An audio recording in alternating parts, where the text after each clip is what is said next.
के साथ में मेरा रिश्ता पक्का कर दिया है। मन में संकेत होती है, भाभी जी के पास में जाती है, भाभी भाभी मैंने तो अपने हृदय पटल में उन द्वारकाधीश का सुंदर दिव्य स्वरूप अपने हृदय में उनका स्थान बना लिया है। मैंने उनको अपना पति मान लिया है। और मैं क्या सुन रही हूँ कि मेरे भाई ने मेरा रिश्ता शिशुपाल के साथ कर दिया।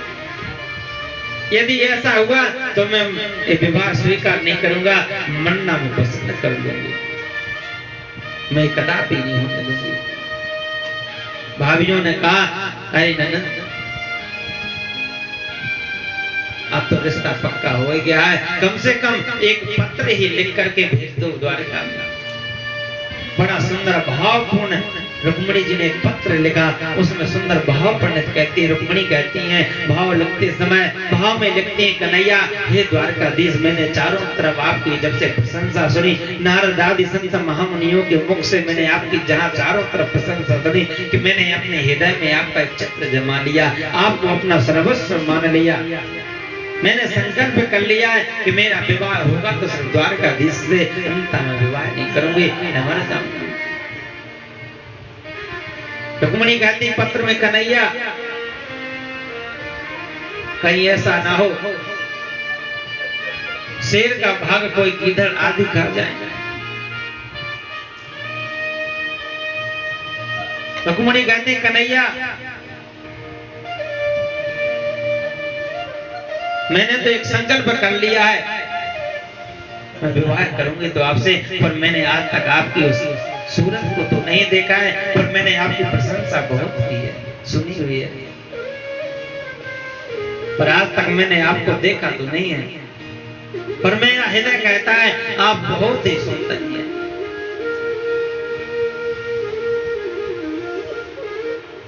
और कन्हैया को इशारा मालो, कन्हैया ने मन ही मन विचार किया, मन ही मन किया, संकल्प उदित हुआ, अरे मैं कैसे रहूंगा, क्या करूंगा। तो रुक्मिणी पत्र में संदेश देती हैं, कन्हैया उसकी चिंता मत करना, मेरे कुल की परंपरा है कि जिस राजकुमारी का जब विवाह होता है तो देवी मैया के मंदिर में जाते हैं पूजा करने सखियों के साथ में, तो मैं भी जब मंदिर में जाऊंगी तब आप कृपा करके वहीं पर मुझको दर्शन दीजिएगा। सुंदर पत्र एक ब्राह्मण के द्वारा ब्राह्मण को बुलाती है, सुंदर पत्र लिख करके हमारी रुक्मिणी महारानी कहती है, ब्राह्मण देवता ये पत्र मत मानो मेरे प्राण हैं, ये जाकर के आप द्वारका में जाकर के मेरे द्वारकाधीश प्रभु के चरणों में तक पहुंचा दीजिए। ब्राह्मण रुक्मिणी से प्रेरित होकर जैसे द्वारका में प्रवेश करते हैं, द्वारपाल संकेत देते हैं नारायण को कि कोई ब्राह्मण आए।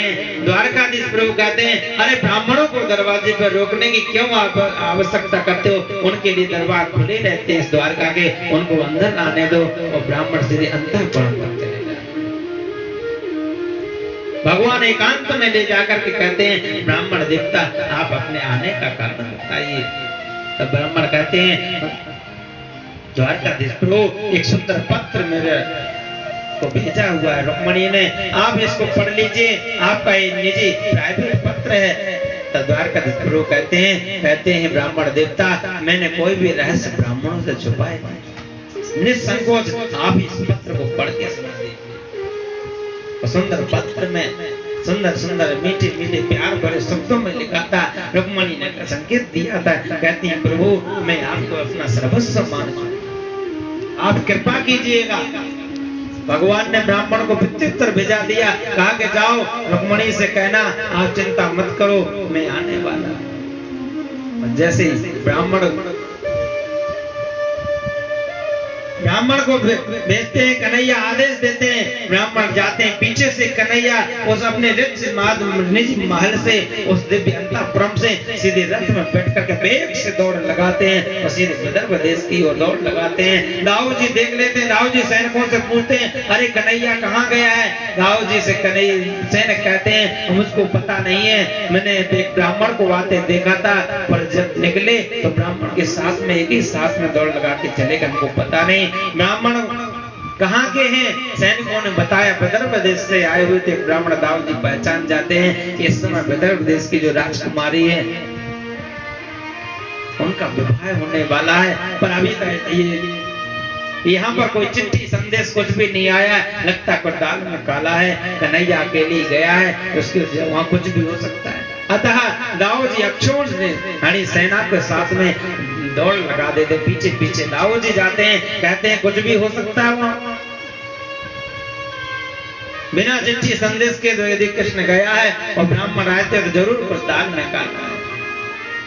हम और आप भी अक्षौणी सेना को लेकर के चलते हैं, दाऊ जी पीछे पीछे, कृष्ण भगवान सबसे आगे जाकर के सुखदेव मंदिर के किनारे पहुंच जाते हैं। रुक्मिणी जी अपनी सखियों के साथ में उस मंदिर की ओर जाती हैं और पूजा करने के लिए प्रार्थना करती हैं। रुक्मिणी जय जय गिरिवर राज किशोरी, जय जय गिरिवर राज किशोरी, जय महेश मुख चंद्र चकोरी, जय जय गिरिवर राज किशोरी, जय महेश मुख चंद्र चकोरी, जय जय गिरिवर राज किशोरी।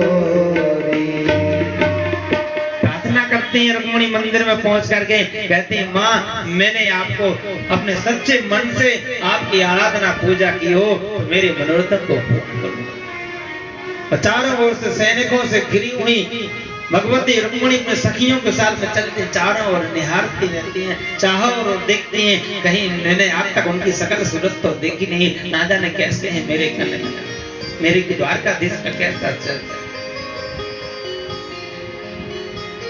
चारों ओर से देखती हूँ रुक्मिणी, जैसे मंदिर की तिरछी निगाह से देखती हैं कि कन्हैया दूर से हाथ उठा देते हैं, देवी चिंता मत करो मैं आ गया।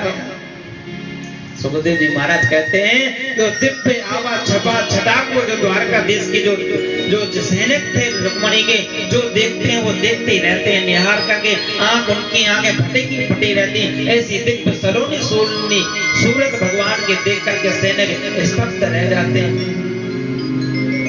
और भगवान अवसर पकड़ के रुक्मिणी का हाथ पकड़ के जैसे रथ की ओर ले जाते हैं, पर सैनिक के अंदर क्या विचार करते हैं। सुखदेव जी महाराज कहते हैं जो उनके रक्षक सैनिक आए थे हजारों की संख्या में, सबके अंदर भाव प्रकट होते, सब विचार करने लगे, देखो देखो कितनी सुंदर जोड़ी है, देखो देखो कितने सुंदर लगते हैं, इनकी चाल देखो कितनी सुंदर है, इनकी मस्तक पर मुकुट देखो कितना शोभायमान हो रहा है,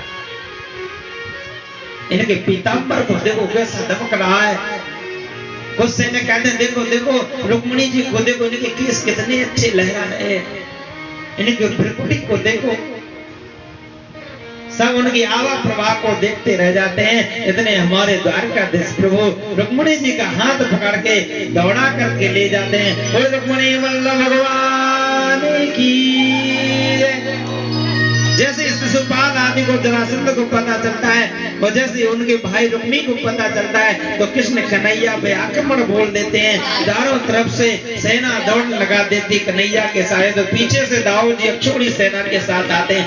भाई वहां पर युद्ध होता